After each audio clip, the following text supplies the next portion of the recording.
Good evening, everyone. Gareth Presch, founder of the World Health Innovation Summit, and I'm delighted to welcome you and our colleagues from Portugal this evening to discuss social prescribing. We're going to look at good health and well-being and how we can explore the opportunities and bring students and medical students into the engagement process. Let's do a round of introductions and let's jump over to Portugal. Cristiano, absolutely delighted to welcome you to the webinar. Please introduce yourself, and we're looking forward to hearing from you this evening. Thank you, Gareth. So my name is Cristiano Figueiredo. I'm a family doctor based in Lisbon, Portugal. I've been a GP for, I would say, 4 years, and I've been involved with social prescribing since then. I'm as well a PhD student in public health in the Nova University Lisbon. I'm looking forward to introduce you to social prescribing in Portugal. Thank you so much. Thanks, Cristiano. And let's jump to Abu Dhabi. Ray, who actually is based in Scotland, but is in Abu Dhabi at the moment. Delighted to welcome you to the webinar. Thank you, Gareth. Ray Fernandes. I'm a medical student at the University of Dundee. And as Gareth said, I'm in Abu Dhabi at the moment. And I look forward to talking you through my work in Scotland and how we can help the launch of social prescribing in Portugal. Thanks, Ray. Bogdan, who's joining us in London. Pleasure to meet you all, and thank you so much for joining in this evening. My name is Bogdan. I'm a London-based doctor. As you can tell, these are not my favorite pajamas, but my work clothes I've just finished just now. I'm the founder and chair of the Social Prescribing Student Champion Scheme and clinical champion lead for the National Academy for Social Prescribing. We look forward to chatting to you, and hopefully we look forward to collaborating with as many of you as possible and to expanding the realm of social prescribing across the world, one country at a time. And this evening is Portugal, so we're really excited. Thanks, Bogdan. Anna, who's in, I think it's Lisbon. I am in Azores, actually. Hello, everyone. My name is Ana Fagundes. I am from Azores, and I am a second-year student in Lisbon's University Faculty of Medicine, and I am a part of Public Health Department from our Medical Students Association. Thank you. Madalena, delighted to welcome you.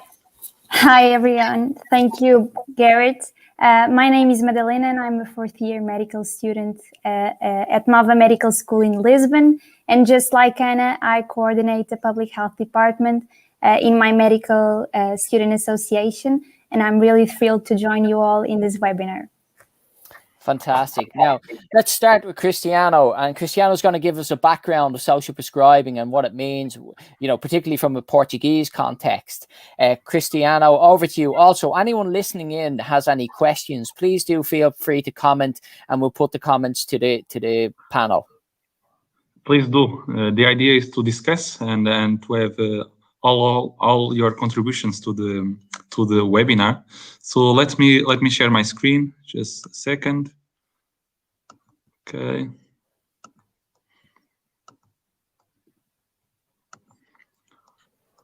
So we can move on. We have done the introductions. And considering this talk will be mostly to medical students in Portugal, but also worldwide, I want you to remember when you were dreaming the first time about becoming a doctor.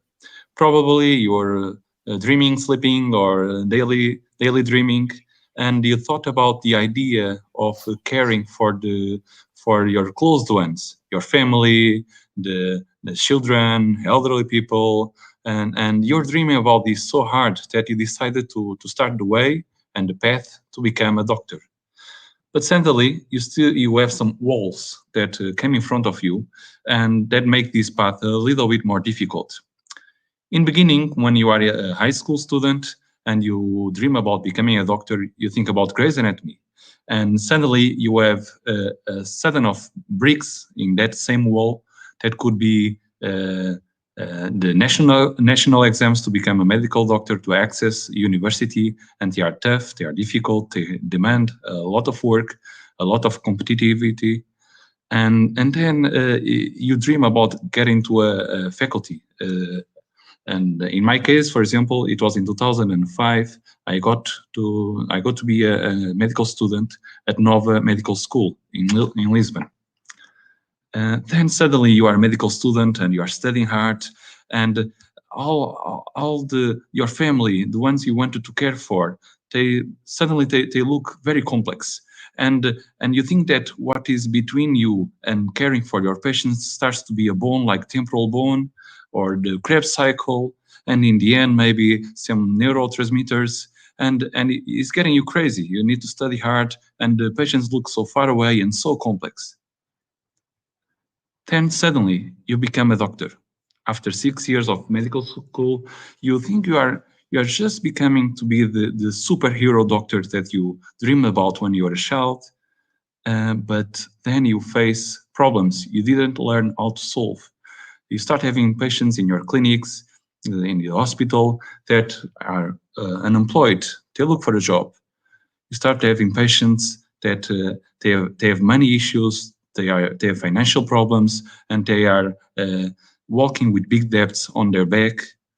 Or you get to know patients that feel very lonely, depressed, and they don't have a connection with the community, and they have very few relationships with their family. And these are other bricks in the wall. But these bricks in the wall, they actually, medical school doesn't teach you how to overcome them. Medical school doesn't give you the tools to become a better doctor in the real field, in the real world, because all of these problems, you have to kind of ignore them. Have we? So, we are speaking about medical students, young doctors, and a big wall with different bricks that are between you and your dream doctor, what you thought to be as a doctor. And these bricks, in the end, actually are the social determinants of health. Some of you know about it. So it's everything that contributes to your health. The place where you lived, the place where you were born, the place, how long did you study in school, what is your job, how is your community, how is the relationship with your family and your friends, what are the opportunities. Actually, these social determinants of health, they are the biggest part of the bricks in this wall between you and the health outcomes you want for your patients. And these bricks actually, these social determinants of health, actually, they contribute to about 80% of the healthcare results, healthcare outcomes of your patients. And suddenly you feel very low, and because you realize maybe your contribution to your patient's health is only about 20% of the final result. But just let's move on. And why this is significant? This was a study from London, actually, where they tried to understand what's the impact of the social determinants of health on patients' life expectancy. And you see this metro line, the Jubilee line from Westminster to Canning Town. You're moving west to east, from west to east, and for each metro station, males living surrounding that stations, they are losing 1 year of life expectancy. In the end, this is the ultimate result of the social determinants of health. It's probably very few to do with healthcare, with hospitals, with access to healthcare. It's mostly about the conditions of the people living in these areas. And this looks a very far reality from Portugal, but we can find the same kind of information when you look at the blue metro line in Lisbon.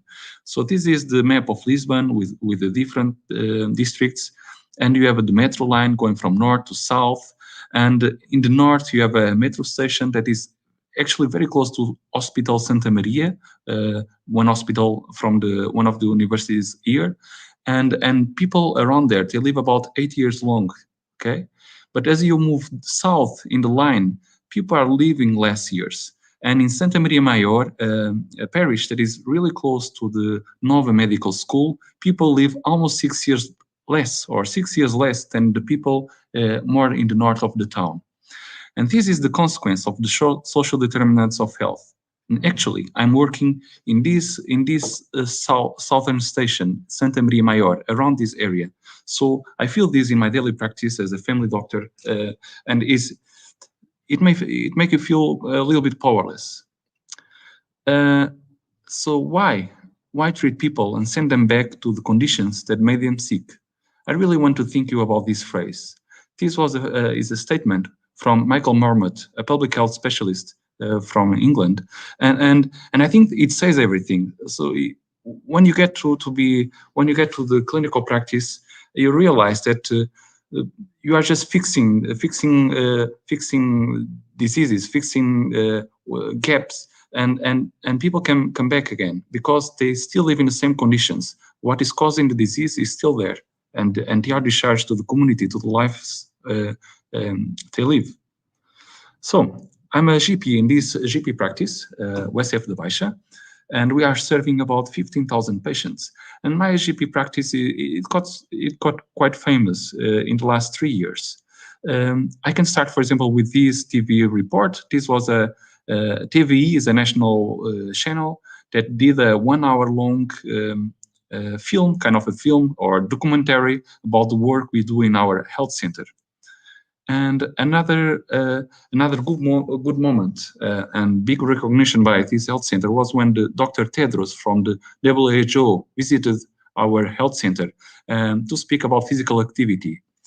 And in the end, 1 month ago, our president of Portugal visited our family practice because of social prescribing. And perhaps what's making the difference about the perception of the community and our peers regarding family health unit, the Baixa, is the way we relate with the community, and social prescribing is the way we do it. So what is social prescribing in the end? There's nothing better than explain with a few cases. So let's start. We have here 3 different patients I see regularly in my practice. Let's speak about Abiba first. Abiba, as you can see, she's pregnant, 20 weeks pregnant. She's 23 years old, she came from Bangladesh, and she has arrived in Lisbon 1 year ago. She's not speaking Portuguese or English, and husband works all day. She has no family and friends in the city, so she stays at home alone all day. Then you have Mr. José, 75 years, lives with his wife. He has multiple chronic diseases, as it is very common in Portugal. And neighbors were evicted because of the house prices in Lisbon, in central Lisbon, a cause of gentrification. His daughter lives far away, and he spends the day watching TV, concerned about memory. He's feeling sadness. Then you have Paulo, 56 years old, unemployed for 3 years, is low educated, maybe 40 years attending school. He got divorced a few years ago. He lives in a rented room with support from some charity. He's obese and is getting worse on his weight, and is increasingly anxious with low self-esteem. What do you think? What could be the medical solution to these problems? To Abiba, Mr. José, and Paulo. Do you think this is the solution? Is a pill a solution? Well, I would say not. That's why we started 3 years ago this project, the Social Prescribing Project in Lisbon. And the idea is, considering that we have that our patients face a lot of social needs and also emotional and practical needs that doctors alone cannot address, we start making connections with our community. Okay, so we start looking for resources, community assets, associations, charities that could provide the help our patients need, the non-medical help that our patients need. So the social prescribing started. And for this movement, it was essential the collaboration between me as a family doctor and a social worker, Andrea, that worked with me side by side. And what can we offer to Abiba? So to Abiba, we can offer a mentorship program for migrants where she gets to know and to meet a mentor, someone who has been a migrant to Portugal for a while, or someone, a Portuguese person who wants to promote and help migrants to integrate into the Portuguese society.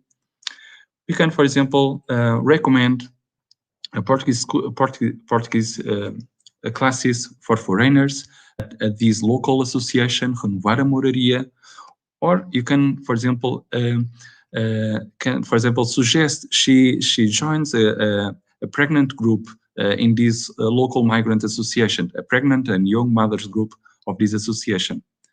And for Mr. José, what could he offer? So social prescribing could offer, for example, access to this is we call it a senior university, or is a kind of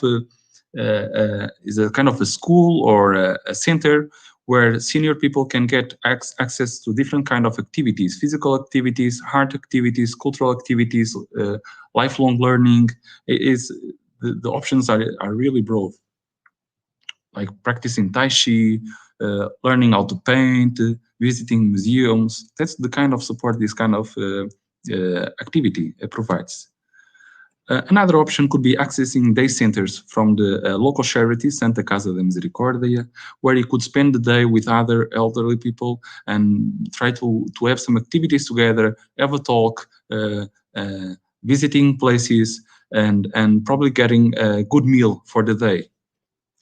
In the end, there is another solution that I think is amazing, is the option to, probably Mr. José lives nearby to National Theatre in Lisbon and never visited the theatre. He has never been to a play. So we have this kind of partnership with a local theatre in Portugal, the Teatro Dona Maria II, where people can go for the first time to the theatre. Then you have Paulo. Paulo, well, is a different situation. For example, you could access a local physical activity program for people aged more than 55 years old, and for 1 year to have access to different kind of physical activities provided by local associations, and also with some nutrition support. Another option could be to rise is auto-esteem and self-esteem. To promote, to invite him to engage in volunteering activities, so he could contribute to his community, feel more confident, and maybe look for feeling more ready to go back to the market, to the employment market. And then in the end, you have the Rizoma, is another local cooperative. Rizoma is building kind of a local market where people can volunteer and raise their own vegetables in local gardens, and is a volunteering opportunity in a way that can as well give you access to better food, fruits, vegetables grown locally. So these are the kind of activities with social prescribing we can refer our patients to. In the end, Public Health England said that social prescribing is all about addressing people's needs in a holistic way, usually the non-medical needs. In this way, GPs, family doctors, and other healthcare professionals can refer people to a range of local non-clinical services supported by a link worker or a connector. This link worker is a kind of a new profession in healthcare in the UK. People from different health sciences and social sciences join this new profession. In Portugal, we are working with social workers already based in primary care, but it's still a profession or a role in the development.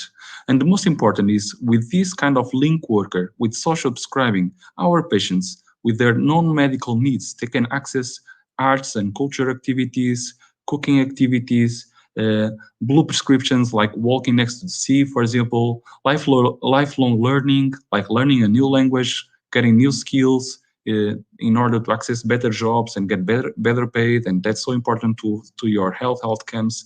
Maybe do some gardening, and this is kind of the range of possibilities social prescribing brings to your office, to your GP practice, to your hospital, when you think about working with your local community. It's just there next to you. And this kind of social prescribing project looks something small, but actually it was recognized 2 years ago with a big national prize in Portugal, the Sustainable Healthcare Prize. And this gets recognition by your peers, and is something innovative, not too difficult to implement, but it takes courage, and it takes energy and passion, because it's a way that healthcare didn't do before. But you also get a recognition by your patients. Just in a few years, you'll do your Hippocratic Oath, and you promise to do all the best to your patient, to protect your patient. And when you think about addressing his non-medical needs, you are taking care about your patient in a more holistic way. You are taking care about 80% of the causes that can influence the outcomes of your patient health and well-being. So you are being a good doctor. Good doctor, superhero doctor, a normal doctor. Well, in the end, you will use this kind of prescription pad. This is electronic prescription software in Portugal, where you'll prescribe your medicines, your drugs, and you'll be very able to do it in future with confidence. Your medical school, your training, your residency will prepare you to do this. But I just wanted to make you aware that there is another way. And that other way doesn't replace the first way, but it complements in a unique way that brings the best to the patients and brings the best as well to the health system. Think about social prescribing in Portugal, in the UK, in Scotland, wherever in the world. And but then in the end you may ask me, but I'm only a medical student. What can I do? I'm only a medical student. First, be aware of the social conditions of your patients. Always, as a medical student, as a doctor, always look at the social conditions. Discover the community surrounding your medical school. Get involved and support local social prescribing projects. They need you. We have low resources, mainly human resources. Help mapping and updating the local community resources. So the community is always changing, and the activities, associations, they change over time. And it's so difficult to mapping out these resources, and you could provide incredible help if you join us. Get to be a volunteer with our volunteering community sector partners and accompany our patient visits. So many times we refer patients to activities in the community and they don't feel confident enough to go by themselves. Maybe you could accompany one of our patients, go with him, and maybe this first visit to the physical activity program would be much easier for him. Run activities with social impact in your local community. Be part of the social prescribing solution. Promote health in your community, surrounding your university. 7, work together with other health and social sciences students. Social work, sociology, other healthcare professionals like nursing, they play a fundamental role in social prescribing and in the way we have to address the holistic needs of our patients. Work together with them and we'll build together a better health system. Research about social prescribing and work with Nova Pessoa. Nova Pessoa is a new research group based in Nova National School of Public Health in Lisbon, and we are developing research and the knowledge about social prescribing in the Portuguese context. Maybe your master thesis or some of your works in public health and family medicine courses can be about social prescribing. Why not? I'm giving you one idea. Advocate to change the medical school curriculum. So how much do you speak about social determinants of health in medical school? How much do you speak about social prescribing? You should speak about this because you are preparing the healthcare professionals of the future. And this is a solution for the future. And in the end, become a social prescribing champion. I guess after listening to this webinar, you can be a social prescribing champion and get involved. It will be a very rewarding experience, and you need your help. Thank you so much. If you want, follow me on Twitter at Dr. Cristiano Fig, and I'm looking forward to get your questions. And let's continue with discussion. Thank you, Gareth. Thanks very much, Cristiano. Let's move to Bogdan and let's get some insight from the UK's perspective. It was an excellent discussion, an excellent presentation, Cristiano, to give us an insight into Portugal and the pioneering work that you guys are doing. And we have a few questions that we'll put to the group very shortly. Bogdan, over to you. Looking forward to you setting the scene from the UK's perspective and some of the wider context. Fantastic. Thank you so much. And Cristiano, first of all, congratulations for the fantastic work that you've been leading to date in Portugal. And I think I'm going to pick up right from the point where Cristiano left it in terms of why should you as a medical student care about this? And I think it's interesting because when I started getting involved in this movement, I was a medical student. So I was looking at Madalena and Anna, and I was just thinking myself that back in the day, I was a medical student too. And I had times when I was wondering, why would I ever try to get involved in something like this? Or why would I even try to change something like this in the first place? After all, things are already set up by bigger people than myself. Who am I as a first, second year, third year, fourth year medical student to start questioning how the system is being built and how the model is already out there? But sometimes people who are younger and people who are early in their training have yet to be tunnel visioned by the concept that we've been taught forever and ever and ever. And I think that's an important point there, because if you ask yourself, why does medicine always fit the whole model in terms of the biomedical approach, we need to ask ourselves more questions about how do we look at the whole patient, and why have we always just tried to fix people? Cristiano mentioned this in all of his cases as well. We try to operate around the world. This is not a UK problem, not a Portuguese problem. This is a global problem. We fix people, doctors and medical experts. We even call ourselves medical experts because there are formal institutions around the world where people go to get fixed and to get sorted. Now, what's the problem with that?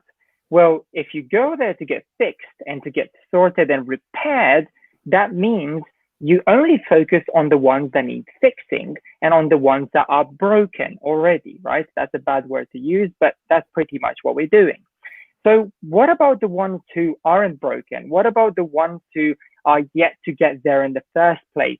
We lose a very important point here, which is health creation and health generation and prevention, so that we don't have to act in the short term and we don't have to just patch things up. Whenever I'm in the hospital today, for example, I have urgent jobs to do. I have urgent things to deal with, and I know I need to sort them then and there. What that means is that I again fix and repair people, and I just put a plaster on the many holes in the bottle that's overflowing with water. So what I do is I just patch up the bottle with a quick plaster today, and then tomorrow I have a new plaster to apply. Whereas what I also try and do from time to time, when time permits, and what we should try and do more, and what we try to promote, is try to prevent the patient from coming in the first place.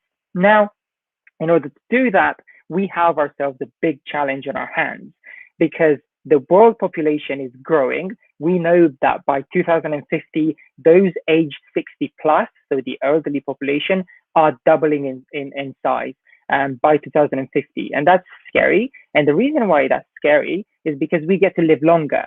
And I'm sure all of those of you listening are thinking, but why aren't you, happy that we're living longer?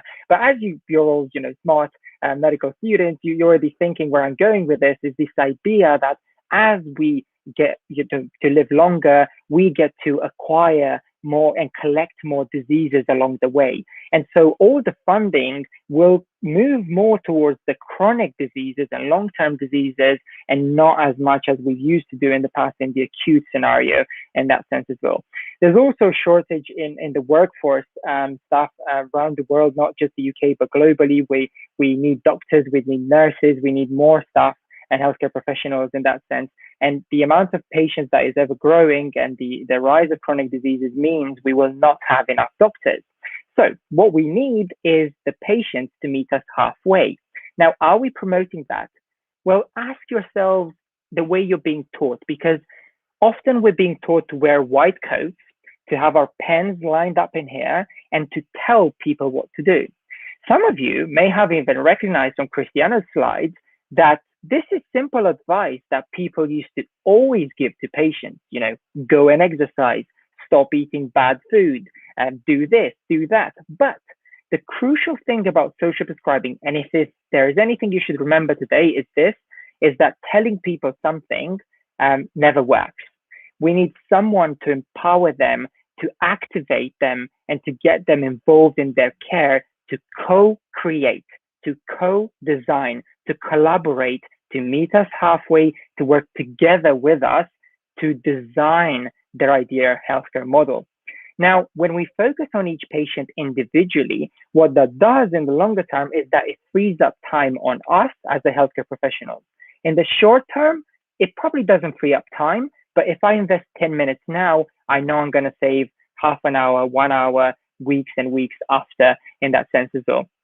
So with a silly idea, when I was at your stage in medical school, I started asking questions and wondering, why aren't we all changing this old-fashioned system of teaching medical students to just focus on the biomedical aspects, when we know, like Cristiano said, social determinants of health, the way we get educated, housing issues, debt, all of those things we know contribute to our life expectancy and our way of living in good health as well.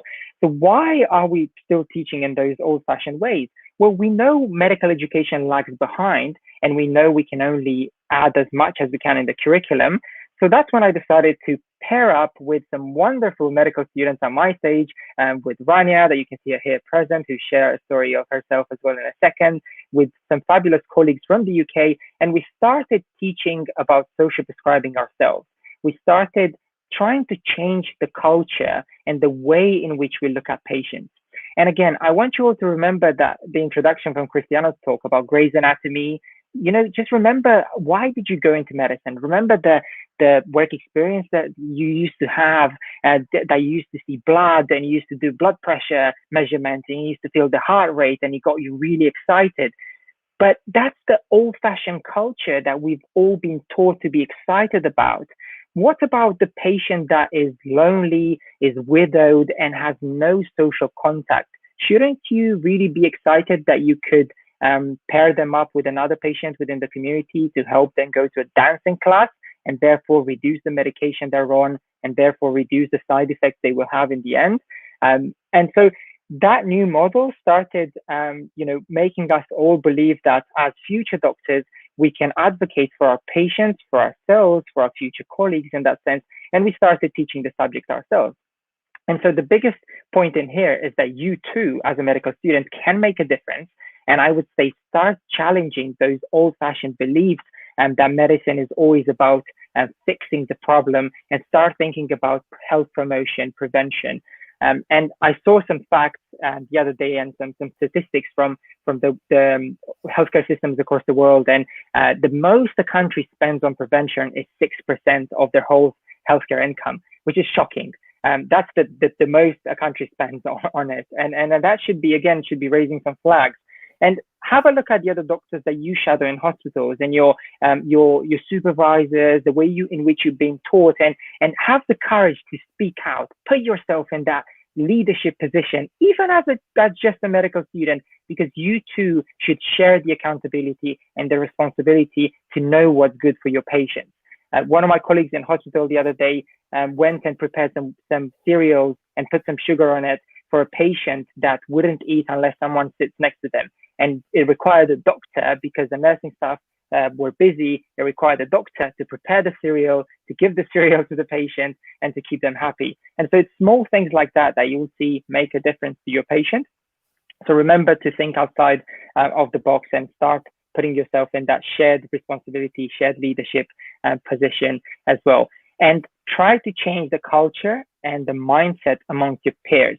The things to remember from today is that we are trying to launch a champion scheme, and Rania will tell you a bit more about that in a second as well. And it's all about getting you to champion social prescribing together with us across the world, to shape the values and beliefs of doctors of tomorrow, and to support patients within the community, to create health and not just to fix people, to have patients come to you with a mobile phone and not tell them off about just sharing you an article, but rather empower them and support them in making good decisions. And if they like mobile phones, why not teach them how to use it for great health reasons?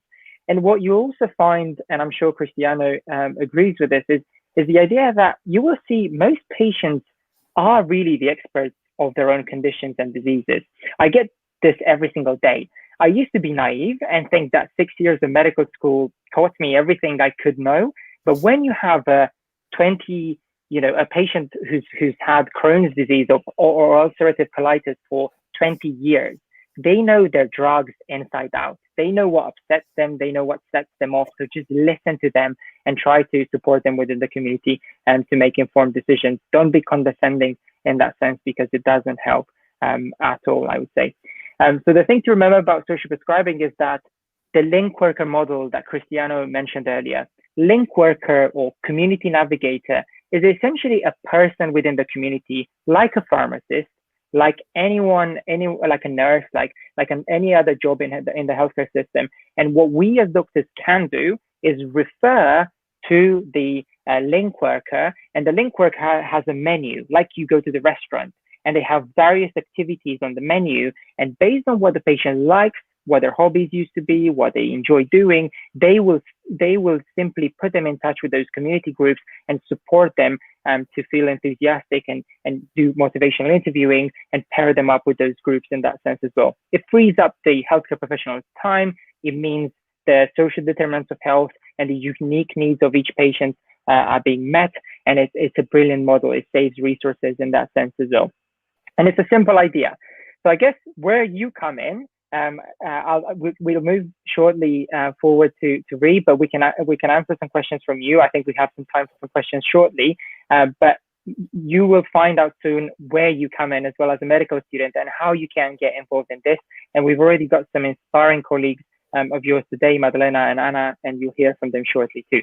But it's a pleasure to speak to you all once again, and do challenge all perceptions. Don't feel that if you're just a medical student, you can't achieve much. Remember that insulin was discovered with the support of a medical student, and many other famous discoveries have been developed by medical students. So why can't you build upon that success as well? Thank you for having us. Thanks, Bogdan. Just while you're there, we've got two questions that we want to put to you. Firstly, let's take this one. You know, what about nutritionists? Do social prescribing, do you work with nutritionists? So please answer. That's a fantastic question. And I think I cannot overemphasize the importance of, when we talk about the social prescribing champion scheme, you as medical students are a set group that shouldn't be looked at as just an individual group. We are talking here about healthcare students, and we are talking here about wider students too. We need together to change the perceptions of various students across the healthcare spectrum, from nurses to dietitians to orthopedic physiotherapists to occupational therapists, and all the way to speech and language therapists. We need to work together inter and multidisciplinarily for the best interest of the patient. The link workers in social prescribing do have access to nutritionists as well, and they can often refer patients for that advice as well. Often the link workers will have that information themselves, and they will often make a plan with the patient. The amazing thing about link workers, and this is again the crucial model of social prescribing. There's the concept of social prescribing that we talked about, so this idea of shaping and shifting values and beliefs amongst the future generation of doctors. And there's the model of social prescribing, which in the UK, this is how it's been built. But in Portugal, you've also heard from Cristiano how social workers are being, further trained to fill in the link worker role in that sense as well. But for us in the UK, the great thing about the link worker is that there's a person being paid, employed to give the most valuable resource I have on my day-to-day in the hospital. I'll let you all guess what that is, but I hope you all guess that is time. I'm always short of time. I never have enough time. So what the link workers give to my patients is time to listen to them, to hear about their ideas, concerns, expectations, to hear about their hobbies, to hear about their passions, and to hear about their problems too. So they build this plan. They write down the problems, cholesterol, high blood pressure, medical ones too. Don't get me wrong. They don't just focus on the isolation or the other problems. But what happens is they focus on high cholesterol, high blood pressure. Then they look at sedentary lifestyle or poor diet, and then they try to draw some lines and arrows in between them and make some connections, and then try to help them solve them as well. So the link worker is there to activate the patient and get them more involved into their care, of course, where possible. But I think we all think of ourselves as too big of experts. I think medical staff and doctors shouldn't be the experts that people think they are. I think we should empower people to take more responsibility, because they love to normally, and they want to live a better lifestyle if we allow them to from our side as well. So just very quickly, and maybe I suppose you touched on it there, Bogdan, about the time to treat aspect, which is very important. And I suppose this question here around something universal in the short term, just to let everyone know, we do have the UN Sustainable Development Goals, so SDG 3, which is good health and well-being, which is the universal language that has been adopted by 193 heads of state in 2015. So that's something that can be broadly used in this context of social prescribing. I'm going to move next to Ree, who's in Abu Dhabi, and who's going to talk about her experience. And we'll come back to more questions after Ree and Anna and Madalena share their experiences as well. So Ree, over to you. Thank you, Gareth. So yeah, as I mentioned earlier, I am a medical student at the University of Dundee. For my Portuguese colleagues, Dundee is a sunny city on the east coast of Scotland, and I'm the Scottish regional lead for the NHS Social Prescribing Student Champion Scheme. And my story with social prescribing, or SB as I will refer to it, began in my second year of medical school, when I saw a post on Facebook looking for SB champions in Dundee. Our aims for that year were twofold. One, to spread awareness of the concept of social prescribing among our peers and our classmates. And two, to advocate for the inclusion of social prescribing within the medical school curriculum, just as Dr. Figueiredo mentioned earlier.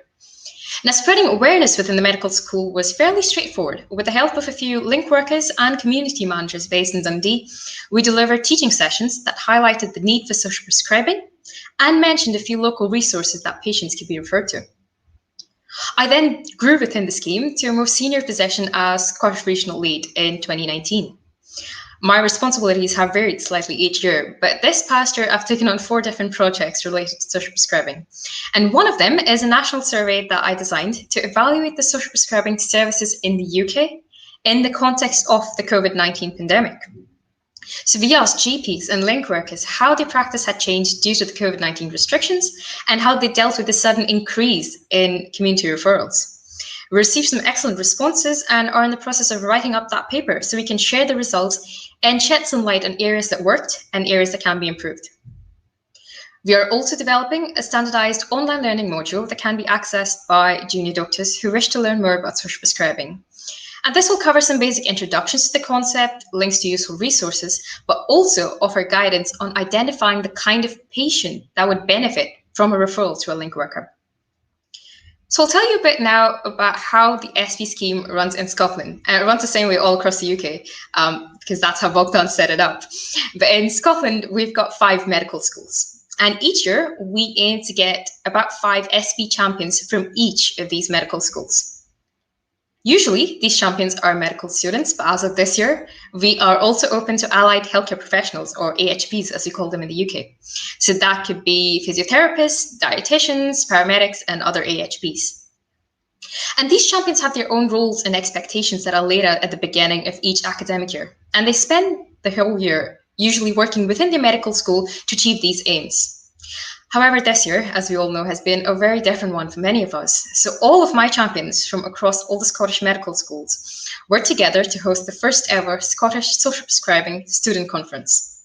We invited a couple of speakers to discuss how they had employed SB in their own areas. We had a museum director from Edinburgh who spoke about prescribed culture, and she brought along 3 people who had availed of the service and told us just how much it had helped them.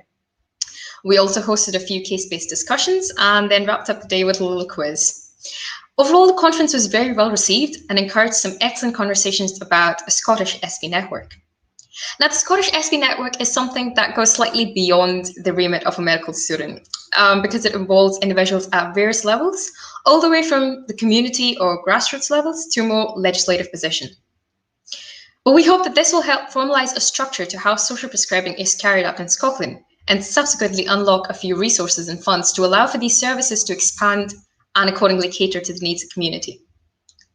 So, having led the scheme in Scotland for 3 years now, my top tip for Portuguese medical students would be to use the time and resources you have to advocate and increase the outreach of social prescribing in the capacity that you have.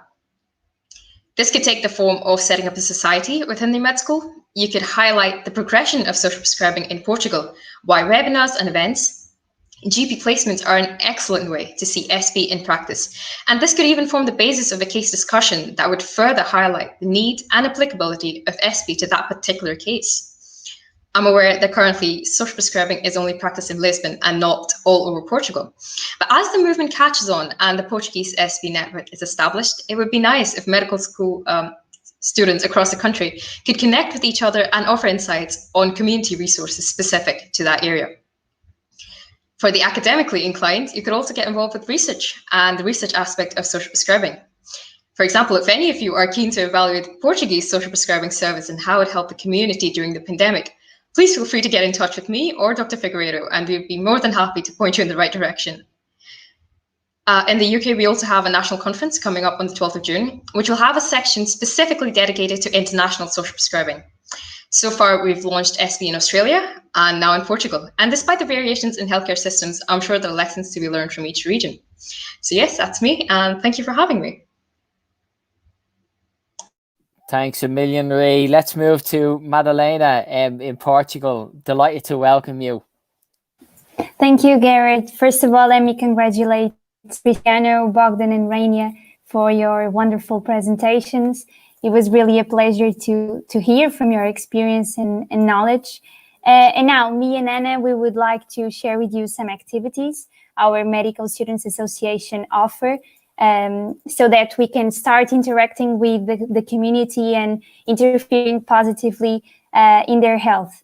And to show you that we get the chance to contribute to their health without the need to prescribe drugs, which is just like social prescribing defense.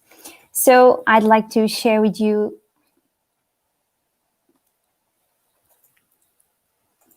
the volunteering opportunities.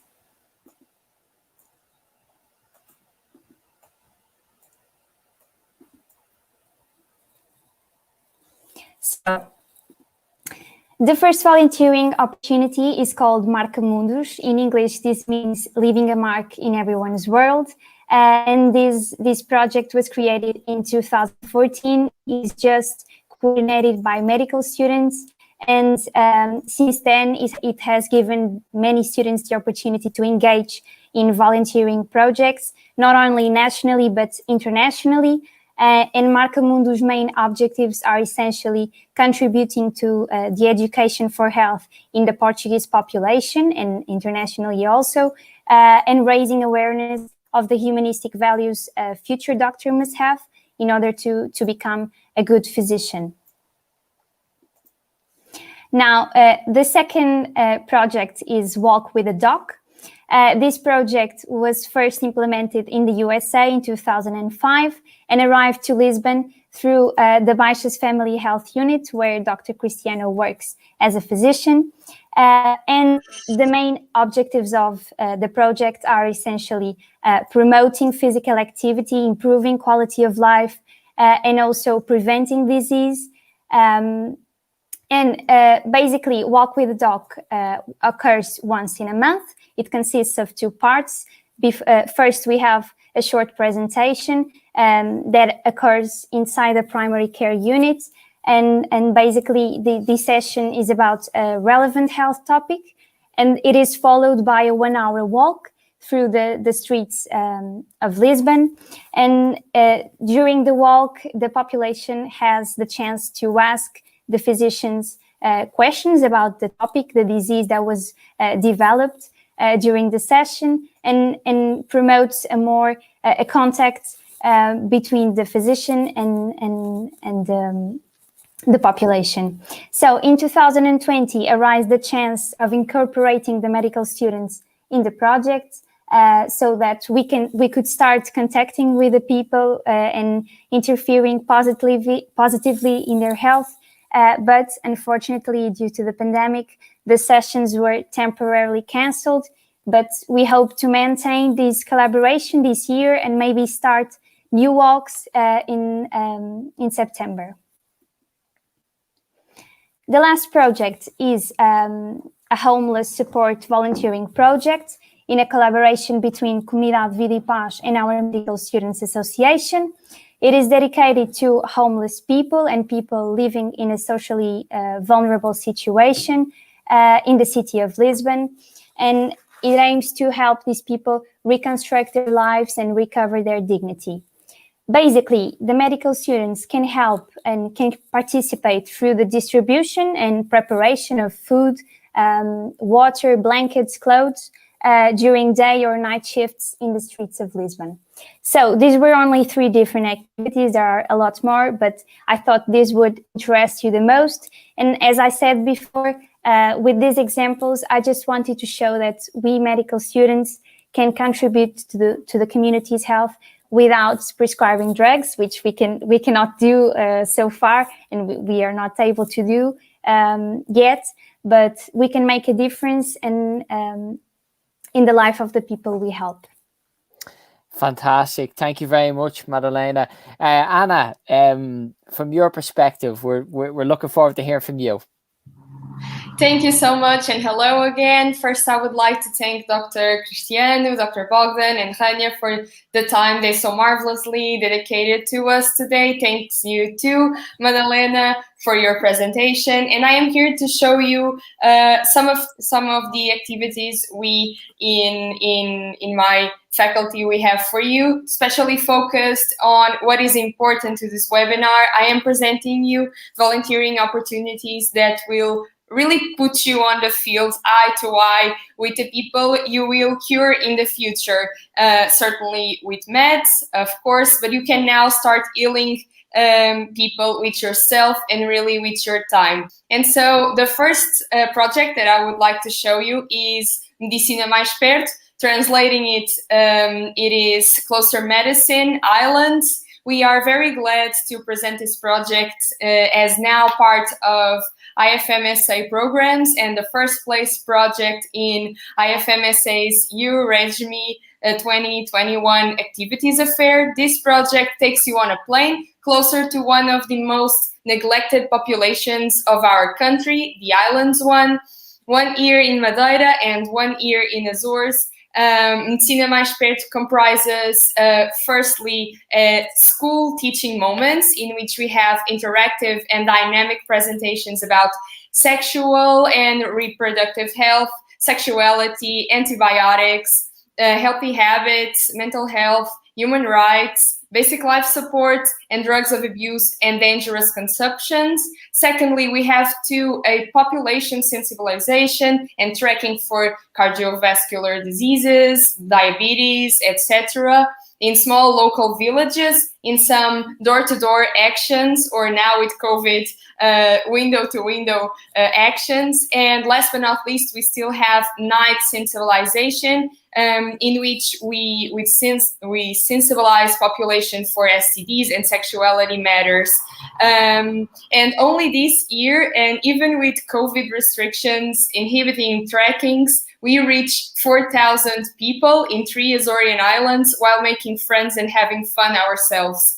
And the second project I would like to show you is bonsai. First, I would like to share with you a little video about it. And I am so sorry for the non-Portuguese speakers watching us today, because the video is in Portuguese, yet in the end of it, it is a short 3-minute video. I will explain to you all in English what this project is all about, so don't worry.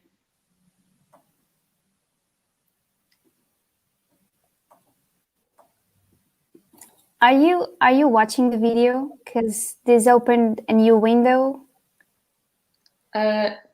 No, we can't watch it.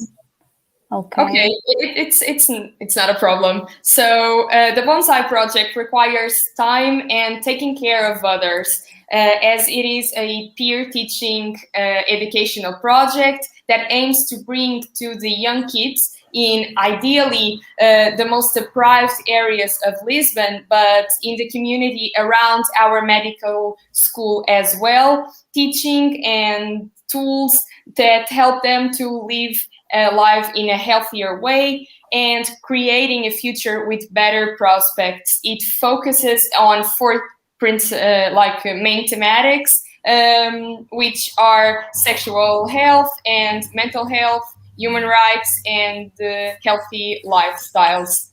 Lastly, oh, now it's working, so now we can watch the video. Sorry. It's okay, it's okay.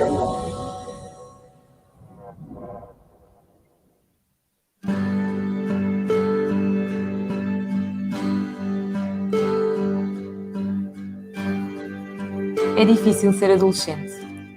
São demasiadas coisas com que me preocupar e é ainda mais difícil encontrar respostas.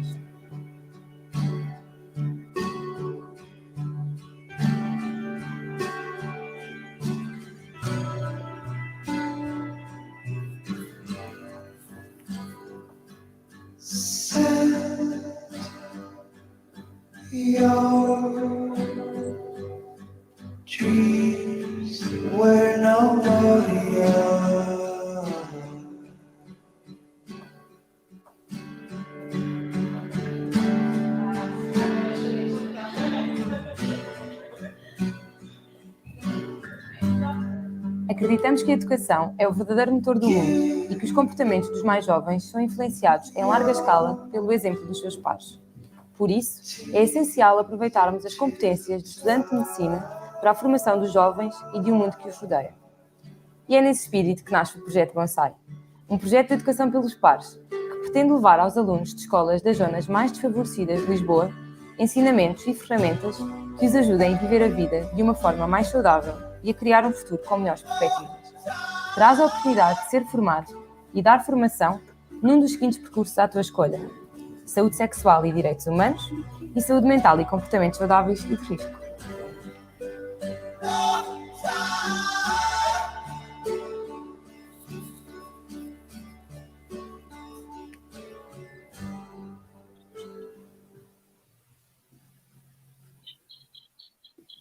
Okay, and the third and last project I would like to tell you about is Nexus. Nexus is a project not from my department, but from the Department of Social Responsibility and Social Action.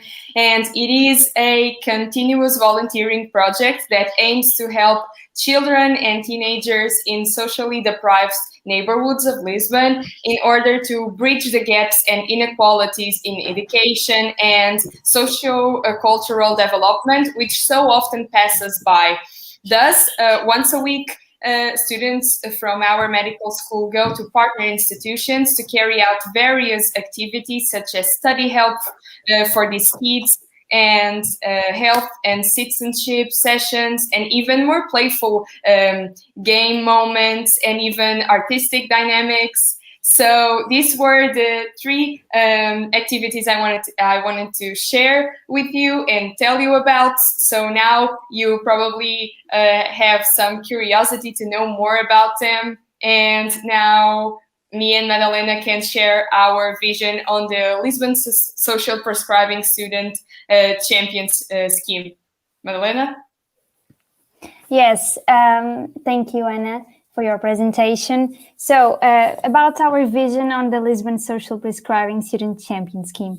As Dr. Cristiano said during his presentation, social prescribing in Lisbon is a recent accomplishment. So it is natural that it's not yet well spread through our country. We are, however, certain that there are a lot of Portuguese physicians who are currently applying the model, even without calling it by its name. We believe that other doctors probably intend to apply it, but don't have the actual means to do so.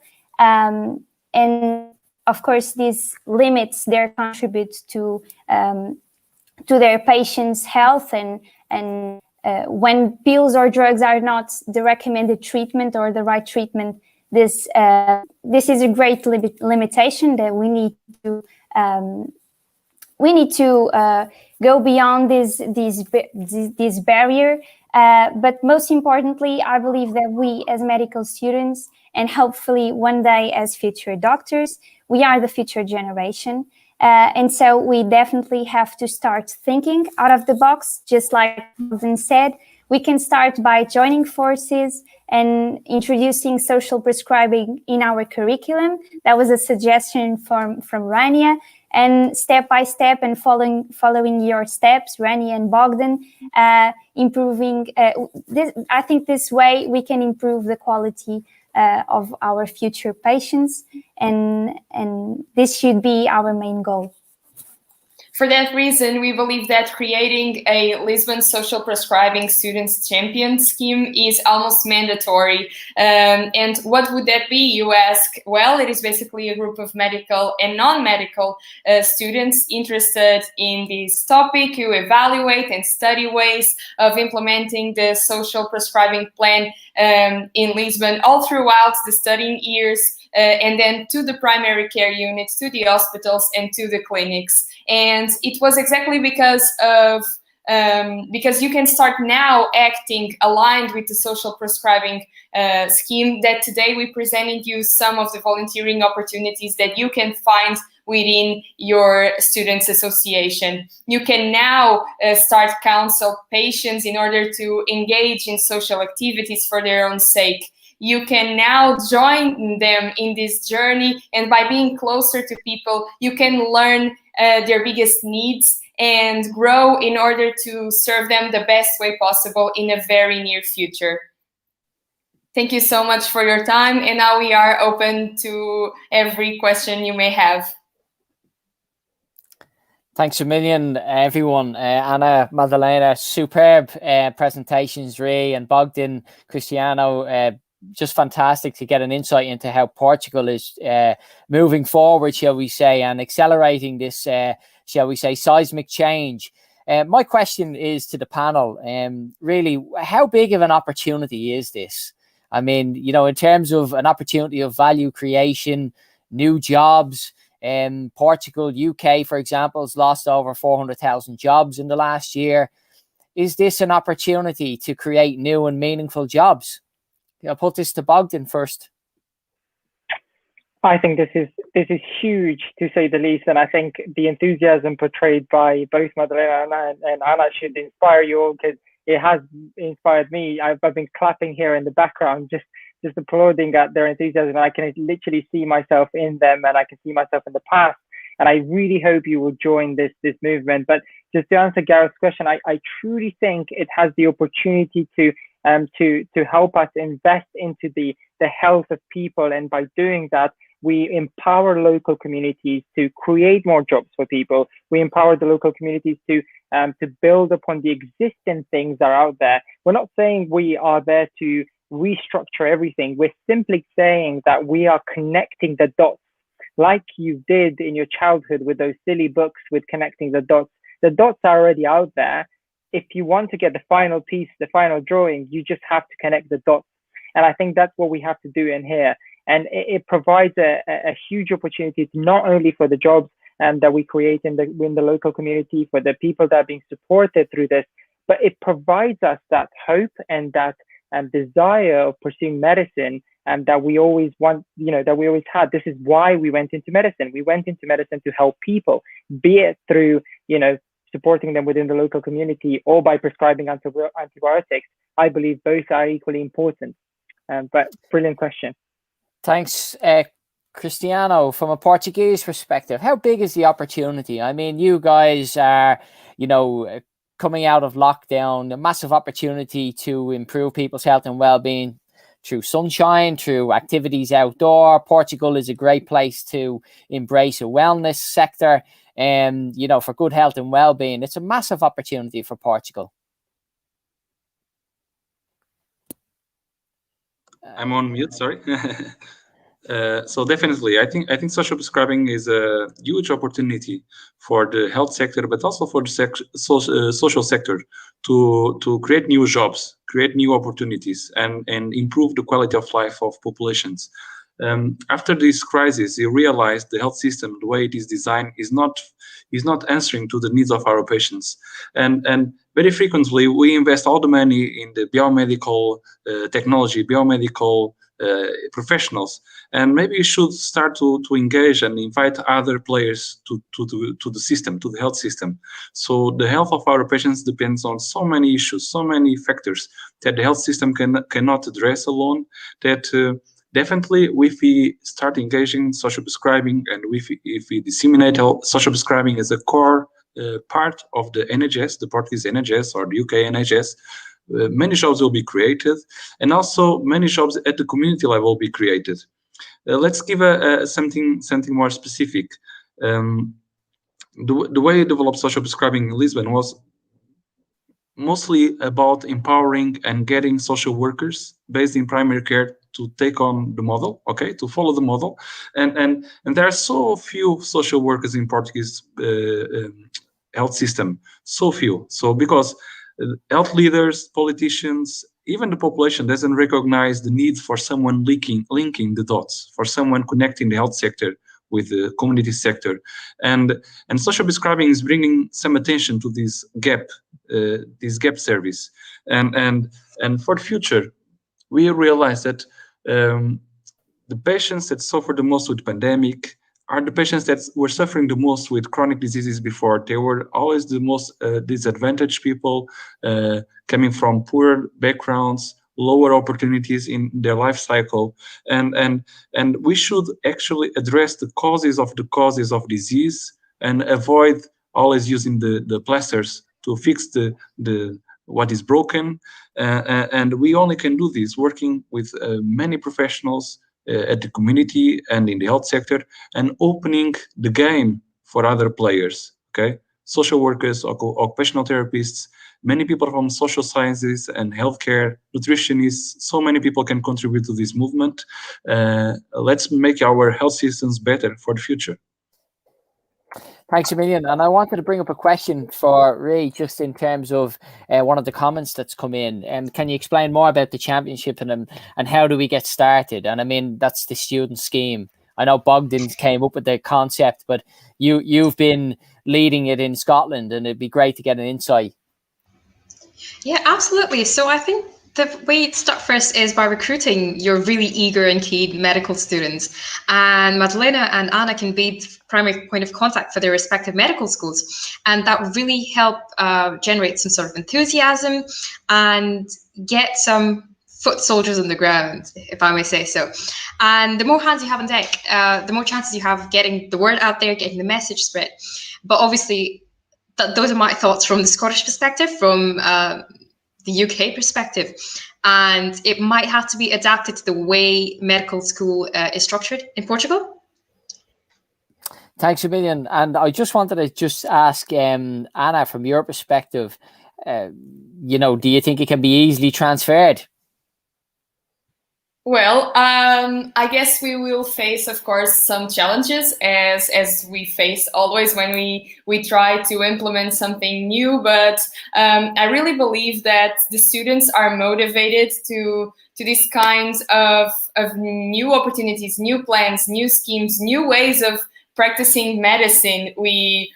Of course, we dream about a model of doctor when we are growing up. We dream about that kind of doctor, but I think that from the moment we start studying medicine, we really learn about how much more a doctor can be, and we aim to be that new model of healthcare worker. And from that point of view, I guess people will really be open to the